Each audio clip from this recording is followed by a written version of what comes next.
Vamos continuar olhando para uma carta muito importante que foi escrita pelo apóstolo João. E essa carta se chama 1 João. E na semana passada nós vimos os primeiros 4 versículos. E nessa semana vamos olhar, eu espero, para os próximos 6 versículos. Mas eu vou ler todo o texto, do 1 até o 10. Então, 1 João capítulo 1. O que era desde o princípio, o que temos ouvido, o que temos visto com os nossos próprios olhos, o que contemplamos e as nossas mãos apalparam com respeito ao verbo da vida. E a vida se manifestou, e nós a temos visto, e dela damos testemunho, e vô-la anunciamos a vida eterna, a qual estava com o Pai e nos foi manifestada. O que temos visto e ouvido, anunciamos também a vós outros, para que vós, igualmente, mantenhais comunhão conosco. Ora, nossa comunhão é com o Pai e com o seu Filho, Jesus Cristo. Essas coisas, pois, vos escrevemos, para que a nossa alegria seja completa. Agora, apenas para resumir o que começamos a estudar na última semana, vamos apenas olhar algumas coisas. Ele está falando, primeiro, sobre a eternidade do Filho de Deus, que, embora Jesus tenha nascido há 2000 anos, é chamado de Deus encarnado, Deus vindo em carne. Então, Jesus de Nazaré, como homem, teve o seu início lá há 2000 anos, mas ele é o Filho eterno de Deus, um dos 3 da Trindade.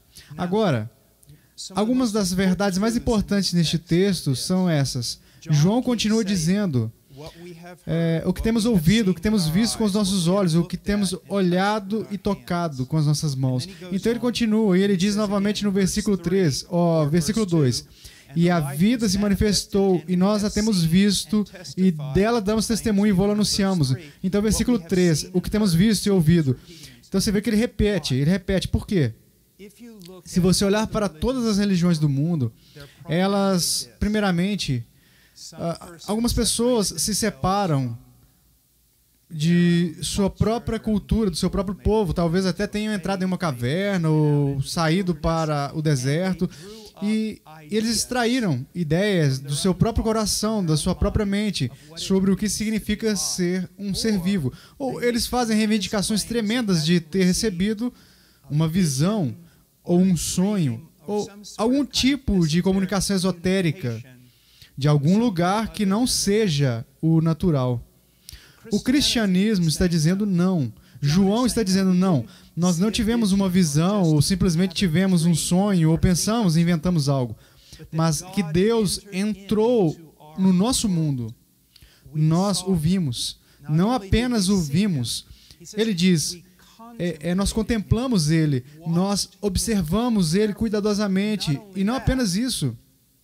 Nós tocamos Ele. Ele era real. Ele era um homem real.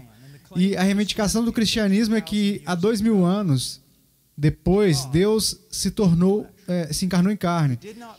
Ele não deixou de lado a sua divindade, ele não deixou de ser uma divindade, mas ele assumiu a nossa humanidade. Agora, por quê? Por que ele fez isso? Isso é muito importante. Há algumas razões, e eu darei a vocês apenas 2. Número 1, revelação. Para tornar Deus conhecido ao homem. Deus é sempre condescendente.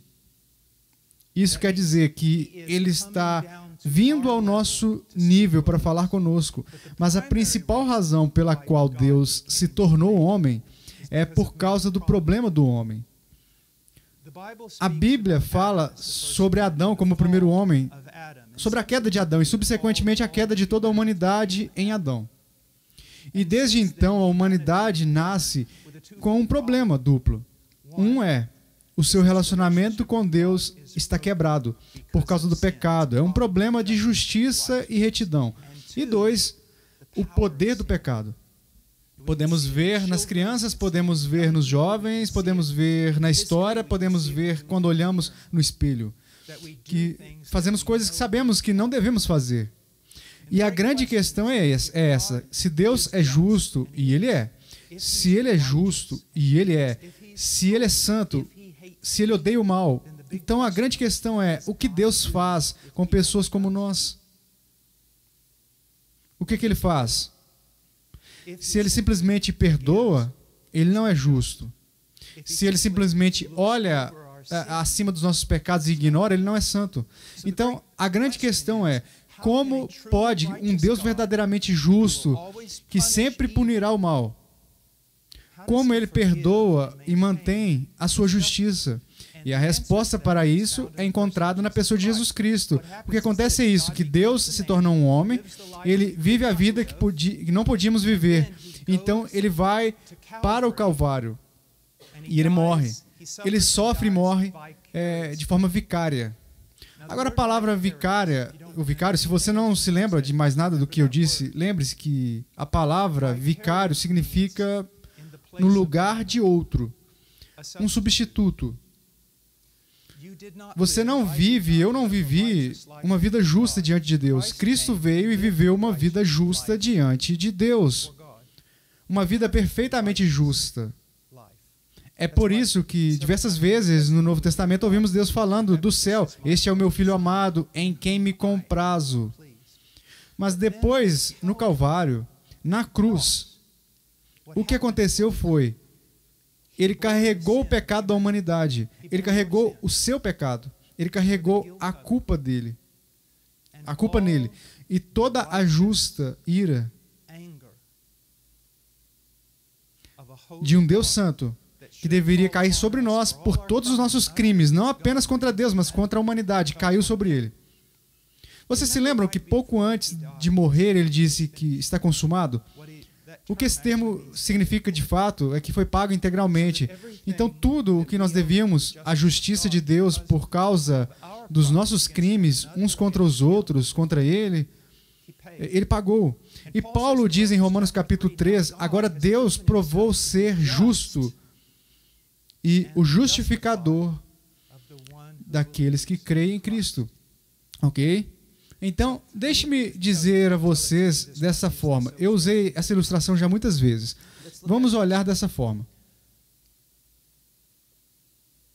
Alguém comete um crime contra você ou a sua família, digamos até mesmo algo como uma verdadeira atrocidade, um assassinato. Ele mata sua mãe, seu irmão, sua irmã.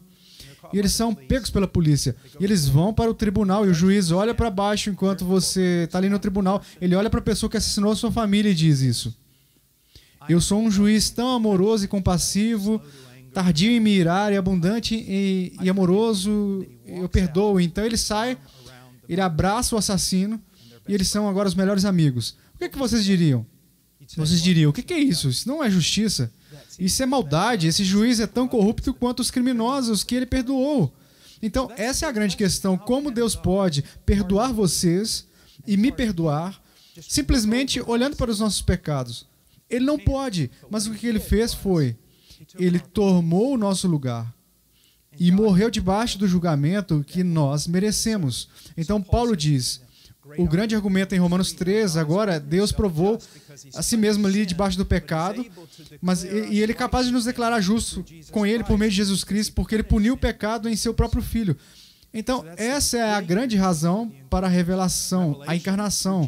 Essa é a revelação por meio de Jesus Cristo. Vemos que quem Deus é, mas também o mais importante, a expiação. E Deus está reunindo o homem, está removendo o pecado, ficando em nosso lugar. Agora, outra coisa que João diz aqui é que eu realmente quero apontar para os estudantes universitários. Ele diz isso no versículo 3.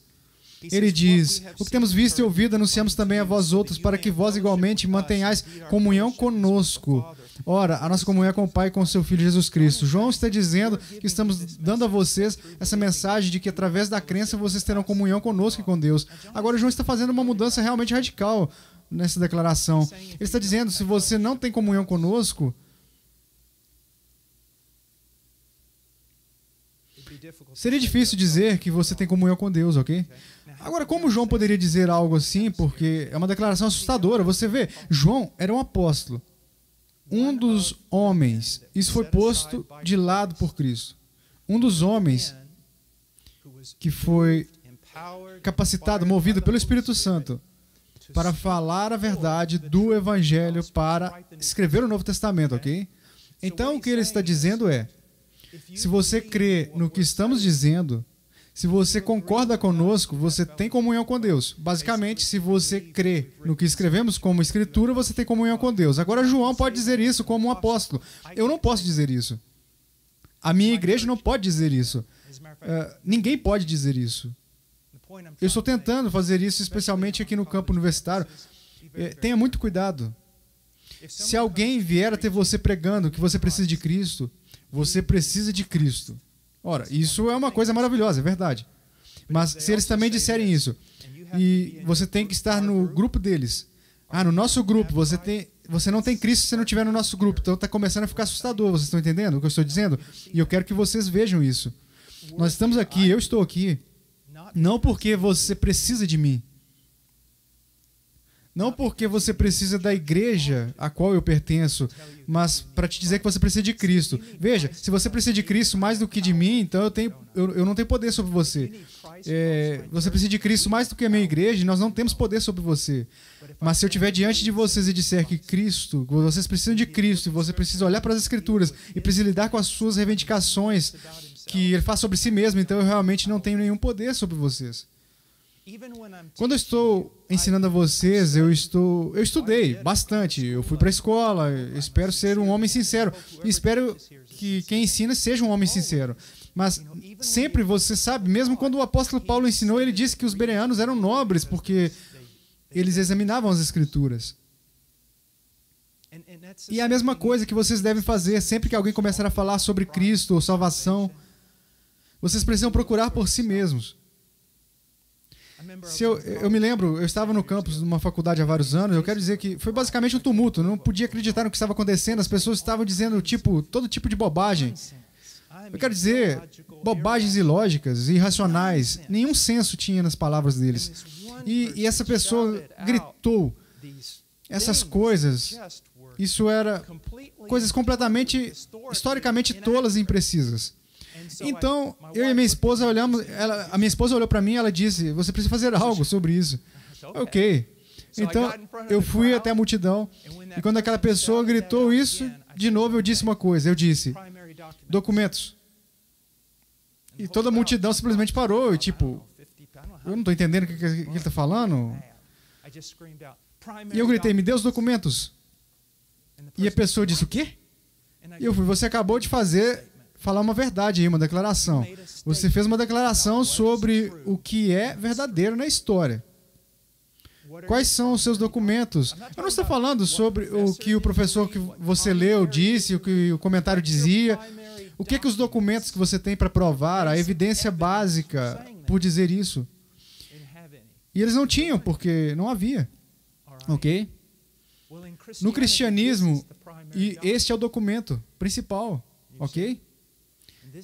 É isso que vocês precisam estudar. Vocês precisam buscar a Cristo. Quando eu estava no campus, quando eu era um estudante há anos no Texas, esse cara estava me falando sobre Cristo, sabe? Eu simplesmente evitei. Olha, eu estava jogando todas essas objeções ali. Eu nunca vou me esquecer, eu disse...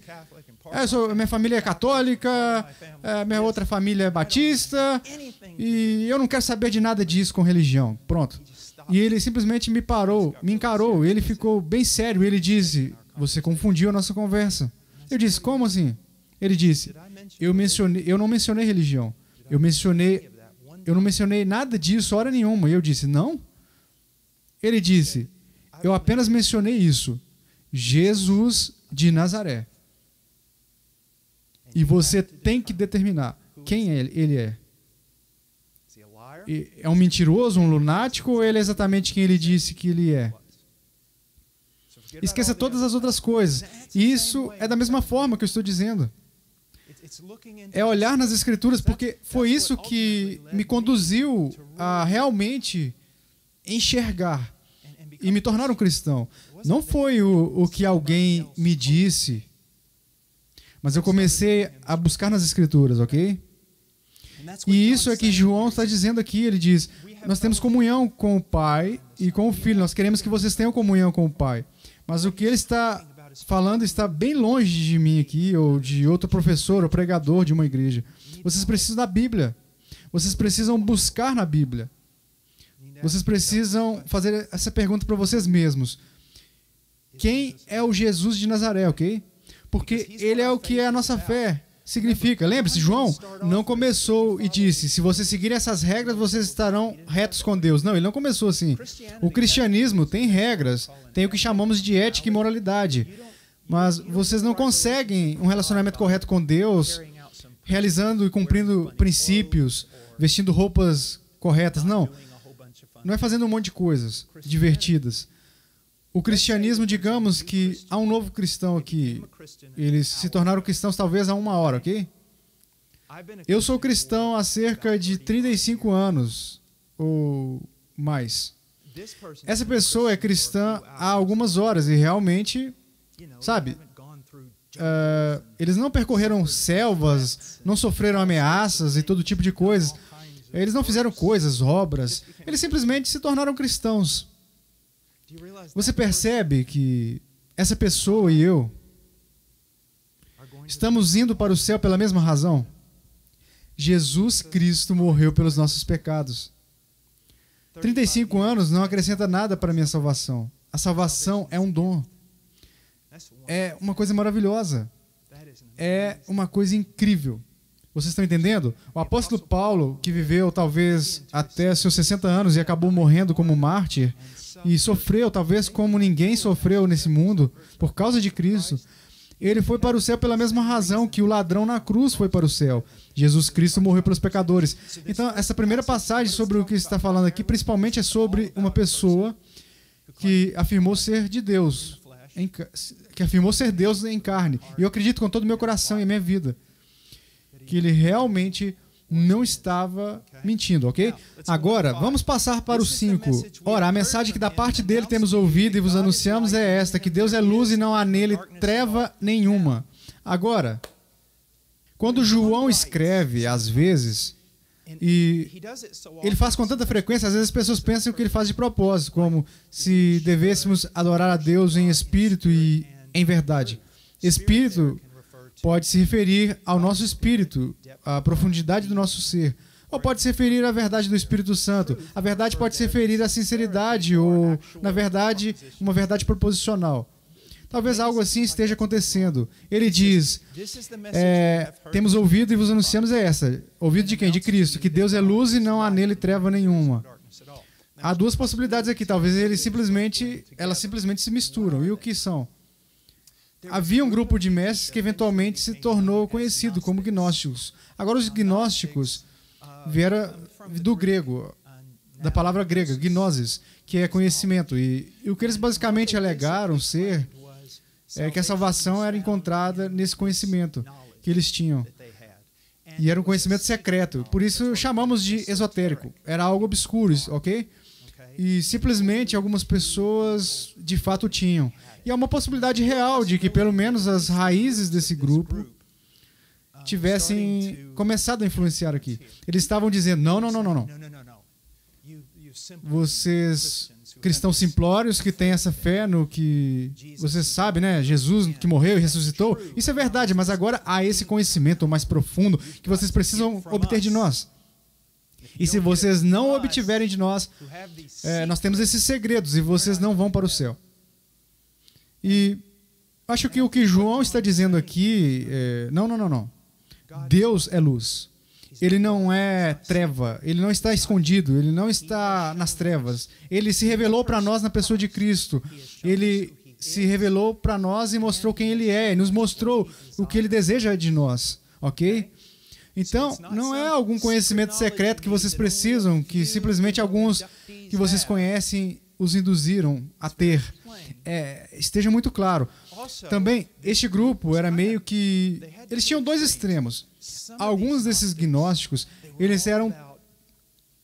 Tudo deles era sobre leis e regulamentos, eles tinham todas essas coisas diferentes, que você não podia comer, você não podia fazer isso, não podia fazer aquilo, e se você fizesse essas coisas você não estava bem com Deus. Então eles tinham um extremo que dizia isso, e havia outro extremo que no mesmo grupo que dizia, na verdade, não, o corpo Deus odeia o mundo material, ele odeia o corpo. Então não há importância o que você faz com o seu corpo. Então você pode simplesmente pecar o dia todo, por o maior tempo possível, e ainda ser cristão. Então você tinha dois grupos extremos. Um dizia que para ser um verdadeiro seguidor de Jesus, você tem que seguir todas essas pequenas regras técnicas, e não pode comer, e não pode fazer isso e aquilo, e tudo está ruim. E tinha esse outro grupo dizendo que o corpo é ruim de qualquer forma, então vamos viver e vamos pecar. E vamos nos divertir. E João está dizendo, isso está errado. Isso é errado. O cristianismo, nós não somos cristãos porque somos capazes de seguir um conjunto de regras sobre comer, beber e todos os outros tipos de coisas. Somos cristãos porque cremos no que Cristo fez por nós. Mas, ao mesmo tempo, João vai nos dizer que se realmente acreditamos e se os nossos corações foram transformados, ele diz que vamos seguir uma ética cristã. E essa ética cristã é primariamente manifestada. Ora, Jesus resumiu muito bem, não é mesmo? Em 2 mandamentos. Ame o Senhor teu Deus com todo o teu coração, alma, mente e força. E ame o teu próximo como a ti mesmo.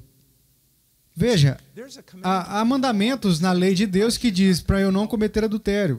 Eu sou casado, eu não devo cometer adultério. Isso é uma lei, e eu não devo fazer isso. Mas mesmo que essa lei não existisse, se eu realmente amasse a minha esposa, eu cometeria adultério? Não.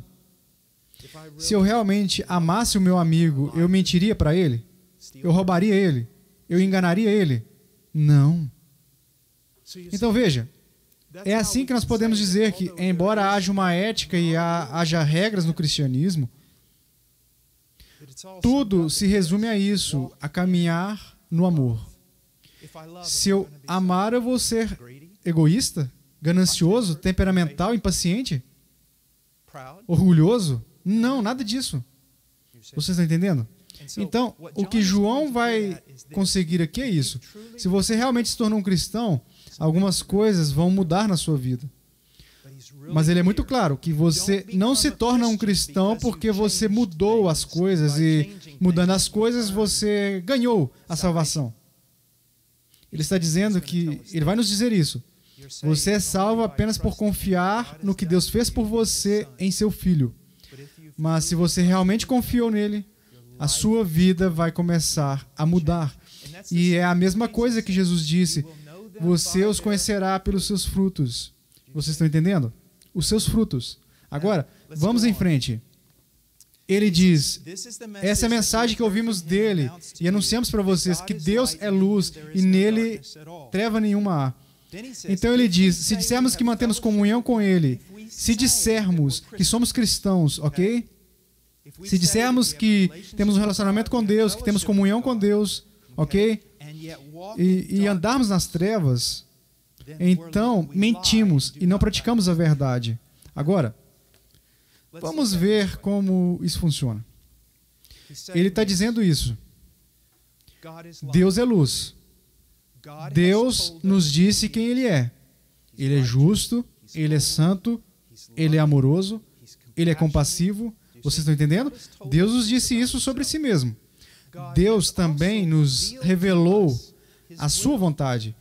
Há mandamentos, há princípios de sabedoria, mas ele está resumindo tudo isso no amor ao Senhor, seu Deus, com todo o teu coração, alma, mente e força, e como amar o próximo como a ti mesmo. Agora, o que ele está dizendo é que se dissermos sermos cristãos e ainda assim caminharmos, vivermos de uma maneira que contradiz tudo o que Deus disse sobre si mesmo, e que contradiz tudo o que Deus disse sobre a sua vontade, os seus mandamentos, então nós estamos mentindo quando dissemos que somos cristãos. E ele usa uma palavra muito forte, ele diz que você é um mentiroso, ok? Agora, pode ser um engano proposital, pode ser autoilusão, mas você está mentindo. Isso remonta ao que Jesus diz, mais uma vez, você os conhecerá pelos seus frutos. E isso é uma verdade muito importante. Uma verdade muito importante. Agora, uma pessoa que realmente se torna um cristão, ela irá começar a dar o fruto de um cristão. Isso significa que eles se tornam perfeitos no momento em que são salvos? Não. Isso significa que eles alcançam a perfeição nesta vida? Não. Isso significa que eles não vão mais pecar? Não. Eles vão lutar contra o pecado.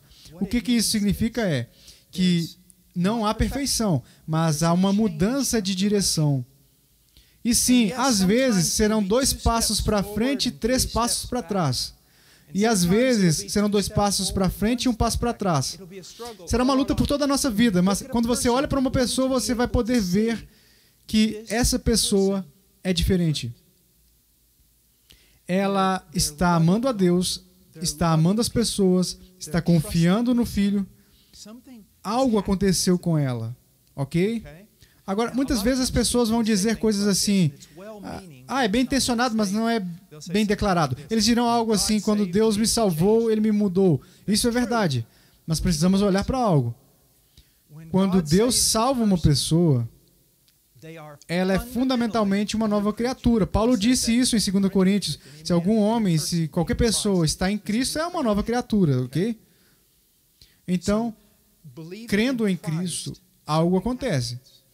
Há uma nova criação. Os nossos corações são transformados pela obra do Espírito Santo, ok?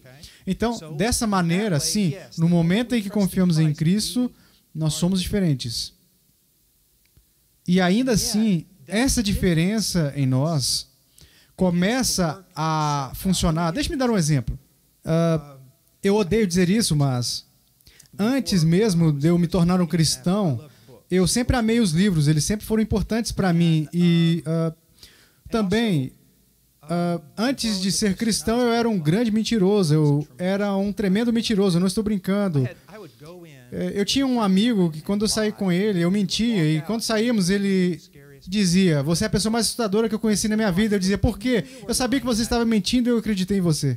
E me lembro que depois que eu me tornei um cristão, eu entrei numa livraria e esse outro cara estava comigo e havia apenas 2 livros sobrando do que eu e ele queríamos, ok? E eu peguei os 2 livros e eu imediatamente vi que um dos livros estava rasgado, bem um pouquinho assim, ó.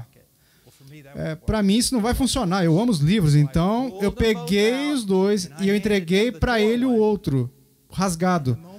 E quando eu fiz isso, foi como se eu quisesse vomitar, eu quero dizer, foi literalmente como se alguém tivesse me esfaqueado.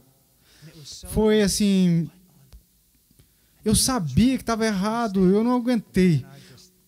Eu simplesmente me animei de novo, sabe? Eu amo os livros. Ele não, eu comecei a raciocinar. Ele não vai ler de qualquer forma, sabe? Eu finalmente voltei para o meu dormitório. Eu estava tão infeliz. Não tínhamos telefone celular naquele tempo. Fazíamos fumaça. E eu tive que pegar o telefone e ligar para ele e dizer, veja, eu estou tão culpado. Eu te dei o livro rasgado, que ele estava um pouco rasgado, eu amo livros e você está ficando maluco, eu não me importo com o livro. Eu disse, não, isso não importa, eu estou indo aí agora e nós vamos trocar os livros. Por que isso aconteceu? Uma nova criatura. Alguma coisa aconteceu. Eu pequei como cristão? Sim, pequei. Me coloquei em primeiro lugar. Eu lutei contra isso, mesmo quando sabia que era errado? Sim, eu fiz. Poderia aguentar? Não. Eventualmente, eu tive que consertar. Vocês estão entendendo? É da mesma forma hoje. Eu tenho 57 anos, eu tenho uma filha de 3 anos. Oh, meu Deus, me chame de Abraão. Mas eu tenho os meus filhos e há tantas vezes que eu vou ter que ir até eles e até a minha filhinha e dizer, ei, ali na cozinha, eu estava tão impaciente com vocês e eu sinto muito. E ela sempre diz, tá tudo bem, papai. E eu digo, não, você lembra o que eu te ensinei? Não está tudo bem. Você tem que me perdoar. E ter a sua filha ali, uma filhinha, ou o seu filho de 12 ou 8 anos dizendo, ok, pai, é verdade, você estava impaciente comigo, mas eu te perdoo. E eles sabem que no grego isso significa eu te liberto, você está livre. Não tenho nada contra você. Veja, não é que somos perfeitos, não é que nós não temos mais algum tipo de relacionamento com o pecado. Significa apenas que o nosso relacionamento com o pecado mudou. Antes de sermos cristãos, era como se estivéssemos abraçados com Ele. Eu amava pecar, eu me gabava disso, eu não podia evitar. Mas então, não é que estamos totalmente separados agora, mas esses pecados ficaram para trás e agora estamos evitando. É isso que João está dizendo aqui. Ele está tentando dizer o seguinte também. Tá vendo essas pessoas? Eles estão dizendo que sim, você pode conhecer a Deus, amar a Deus e simplesmente viver nas trevas. Eles estão mentindo para vocês. Deus está fazendo uma nova criatura. Ele está te fazendo uma nova criatura, ok? Agora, então ele diz... Agora vamos estudar um pouco de grego, porque vai ser útil. Tem um relógio aqui? Ah, tem um relógio ali. Ok. Vamos dar uma olhada. É bem interessante. Ele diz: se dissermos que mantemos comunhão com Ele e andarmos nas trevas, mentimos e não praticamos a verdade. Agora a palavra andarmos aqui é peripatel. Peri, o prefixo peri, significa andar em volta. Peripatel. Então, o que ele está falando significa que... Você sabe aquelas pessoas que você conhece na religião delas que elas dizem assim: ei, estamos no prédio da igreja, não diga isso. Esse tipo de coisa pode ser dito lá fora, mas não pode ser dito aqui. Ok? O que João está dizendo, se dissermos que o conhecemos e ainda assim caminharmos, andarmos nas trevas, significa que todo o nosso estilo de vida é como... Em todos os lugares que andamos, estamos andando nas trevas, ok? Estamos simplesmente fazendo coisas que contradizem o que Deus nos disse sobre si mesmo. Elas contradizem o que Deus nos disse sobre a sua vontade. Quando fazemos isso, quando andamos naquelas formas, todos os tipos de áreas em nossa vida, porque estamos mentindo quando dizemos que somos cristãos. E se nos encontrarmos fazendo isso, precisamos nos sentar e pensar: eu sou realmente um cristão? Agora, de novo, deixa eu colocar isso dentro da cabeça de vocês. Eu sei que a cabeça de vocês está cheia de para casa e tudo mais, mas vamos lá. Os verdadeiros cristãos não estão sem pecado. Na verdade, uma das evidências de que você é realmente um cristão é que você luta contra o pecado. Você luta contra ele, ok? E haverá vitória, mas também haverá derrotas, ok? Agora, ele diz isso: se, porém, andarmos na luz como Ele está na luz, mantemos comunhão uns com os outros, e o sangue de Jesus, seu Filho, nos purifica de todo o pecado. O que significa andar nas trevas? É andar de uma maneira que contradiz tudo o que Deus nos disse sobre si mesmo e tudo o que Ele nos disse sobre a sua vontade. Andar na luz é exatamente o oposto. Andar de uma maneira que está inclinada para o que Deus disse sobre si mesmo. Nós estamos buscando imitar a Deus. E o que Deus revelou sobre si mesmo, em mandamentos, sabedorias, preceitos. Estudamos as Escrituras porque queremos saber como caminhar, como viver, ok? E é nisso que ele está falando aqui agora. Ele diz: então, basicamente, uma das maiores evidências de que você é um cristão é que você está buscando entender quem Deus é. Nas Escrituras. Você está buscando entender a vontade de Deus nas Escrituras. E está buscando conformar a sua vida com isso. Ok? Agora, ele diz... Paulo, às vezes... eu me pego fazendo isso, às vezes, mas às vezes eu estou realmente apático. E em alguns casos eu realmente luto. Não sou um cristão... Bem, não, porque eu me encontro no mesmo barco às vezes. Às vezes eu estou cheio de zelo e pronto para ir lutar contra o pecado, e às vezes eu estou apático demais.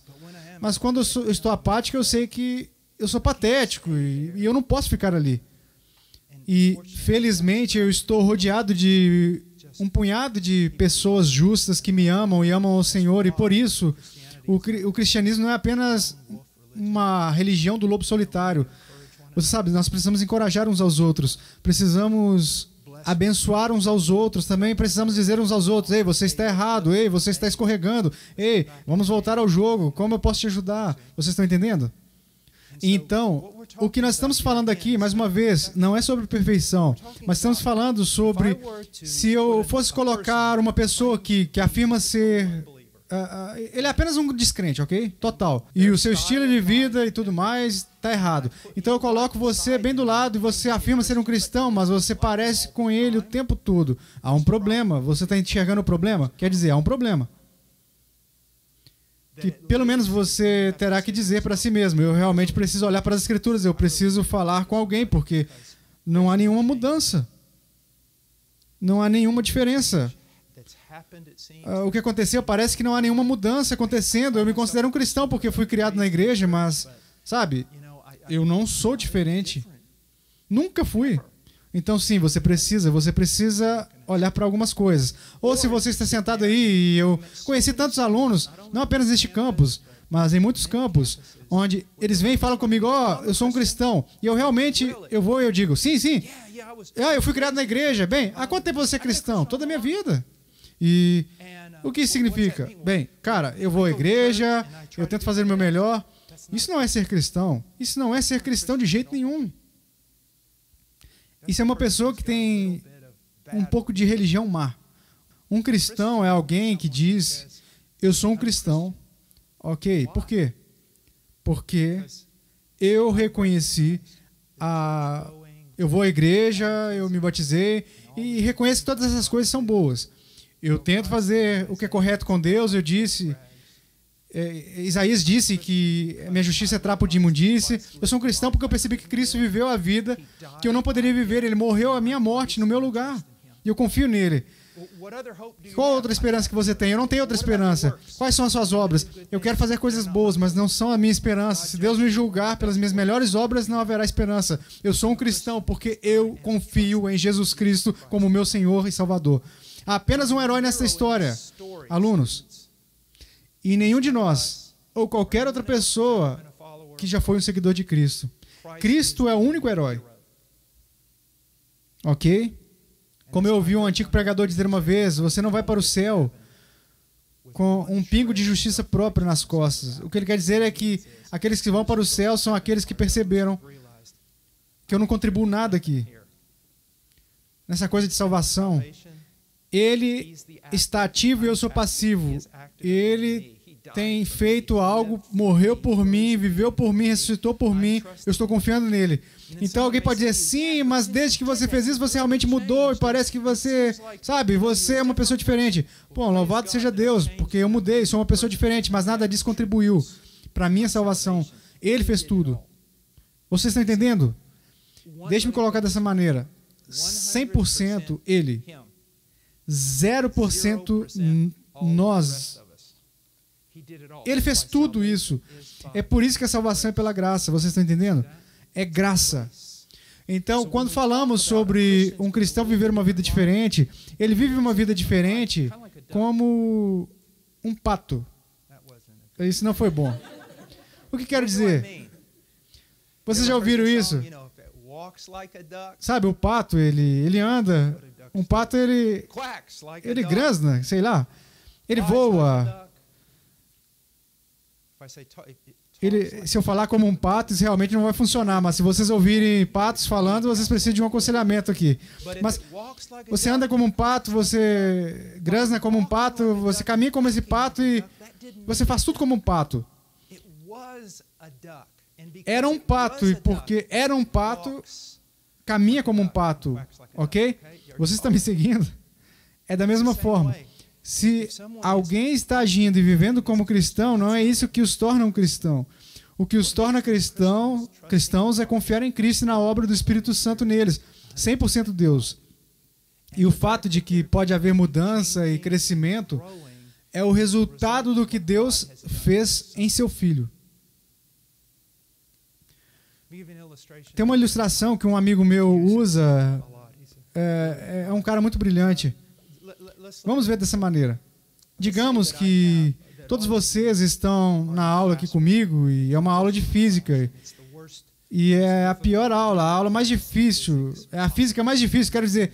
É algo horrível, ok? Então vocês estão vindo para a minha aula. E estão morrendo de medo porque é o último ano de vocês têm que saírem bem nessa aula para se formarem, ok? Digamos que metade de vocês são estudantes de matemática e ainda odeiam física. E o restante de vocês são pessoas que amam física, ok? Então, eu me levanto e eu digo isso. Eu surpreendo a todos vocês e digo: se vocês chegaram até aqui na minha aula, significa que vocês são ótimos estudantes. Vocês estudaram muita matemática e física. E este é o último semestre de vocês. Mas se vocês chegaram até aqui, vocês são diligentes e dignos. Então, aqui está o que eu vou fazer. Eu vou dar um A a todos vocês. Essa é a minha primeira aula. E vou dar A a todos vocês. E agora vamos simplesmente aproveitar o material, ok? Não seria ótimo? Bem, digamos, lembre-se, que 50% dos seus alunos de matemática que odeiam física e os outros 50% são graduados em física e amam física, ok? Então, quando você ouvir isso como uma classe, todos os alunos de matemática vão odiar a física. Eles vão... Quer dizer que nós temos um cavaleiro independente do que fazemos? E eles se levantam e eles saem pela porta, eles jogam o livro de física no lixo e saem pela porta. Porque eles odeiam física. Mas os estudantes de física são assim. Eles amam física. Você quer dizer que temos um A? Quer dizer, nós temos um A. E nós simplesmente estudamos isso por diversão. Podemos nos divertir, podemos olhar para isso e podemos tentar entender isso e podemos fazer tudo isso sem qualquer pressão, porque temos um A. E o professor diz sim. E eles dizem, oh, cara, isso é fantástico. Essa é a diferença entre uma pessoa religiosa e um cristão. Você diz a uma pessoa religiosa que não é verdadeiramente um cristão. Jesus fez tudo. Não são as suas obras. É o que Cristo fez no Calvário. Eles... fantástico. Eles jogam a Bíblia na lata do lixo e saem para se divertir. Vamos cometer todo tipo de imoralidade, vamos mentir e trapacear, vamos atrás do mundo. Não nos importamos com o nosso próximo ou com Deus. Porque temos um A. Estamos dentro do céu. Mas o cristão cujo coração mudou e que realmente creu em Cristo, ele vai... Espera aí. Quer dizer, eu posso saber quem Deus é. Eu tenho comunhão com Deus. Eu posso ler este livro. Eu posso mudar. E ainda assim, todas as pressões estão excluídas. Cristo fez tudo, então agora eu estou, eu quero dizer, eu posso tentar ser como Cristo. Eu não preciso ter medo do fracasso. Eu posso tentar fazer essas coisas, mas quando eu olho no espelho e vejo que eu falhei, eu não preciso ter medo, porque Ele fez tudo. É isso. Isso é maravilhoso. Você está vendo a diferença? É o que está acontecendo aqui, ok? Agora, na próxima semana vamos falar sobre confissão de pecados. E veremos que é realmente um tanto libertador. É um tanto maravilhoso. E é uma das verdadeiras marcas de ser um cristão. Sabe, na televisão e na mídia, muitas vezes eles sempre tentam retratar os cristãos como essas pessoas hipócritas. Ok? Eu sempre achei isso meio engraçado. É claro que, na América, muitas pessoas chamam eles mesmos cristãos e não são. Porque se você for hipócrita, o cristianismo não funciona dessa maneira. Mas se você realmente olhar para isso com uma visão clara, verá que o cristão é a única pessoa que não é hipócrita, porque ele está vendo o pecado dele, vendo o pecado nele, vendo a sua falta de habilidade, capacidade de conquistar sua própria salvação e confiar em outra pessoa. Enquanto vivem suas vidas, estão reconhecendo que pecam, estão confessando isso a Deus e talvez até a outros, quando pecam contra outra pessoa. E eles descobrem que estão constantemente precisando de graça. O que é a graça? Apenas vou dar a você a definição mais básica. Favor imerecido de Deus. Favor, vocês não conquistam ele. O favor, vocês não possuem ele. Porque Cristo conquistou ele com a sua vida perfeita e a sua morte perfeita. Vocês estão entendendo? Isso é um favor imerecido. E muito mais do que isso, é a definição mais básica. Então você diz, uau, esse tipo de coisa é maravilhoso. Isso me interessa. Eu vou viver a vida cristã. Simplesmente pare e se pergunte, eu sou um cristão? Porque se eu não sou um cristão, ou eu acho que eu sou um cristão só porque eu sei um pouco sobre como viver como cristão, Eu não sou cristão porque obedeci a alguns mandamentos. Eu sou cristão pela mesma razão do ladrão. Foi pela mesma razão que o criminoso mais duro, ele creu em Cristo como um cristão. Eu sou um cristão porque há 2000 anos o Filho de Deus morreu em meu lugar. Essa é a minha única glória. Eu não tenho outra glória. Vocês estão entendendo? Isso é ser um cristão. Não há nenhuma outra esperança, nenhuma outra glória. Nada. Cristo morreu por pecadores. Isso é o que me dá paz. Ok? Bem, vamos orar. Pai, obrigado por esses alunos. Eu oro para que você os abençoe e os fortaleça. Senhor, mostre a eles o seu Filho e a sua bondade e a sua obra completa e perfeita no Calvário. Pai, eu te peço tudo isso em nome de Jesus. Amém. Deus abençoe vocês. Obrigado.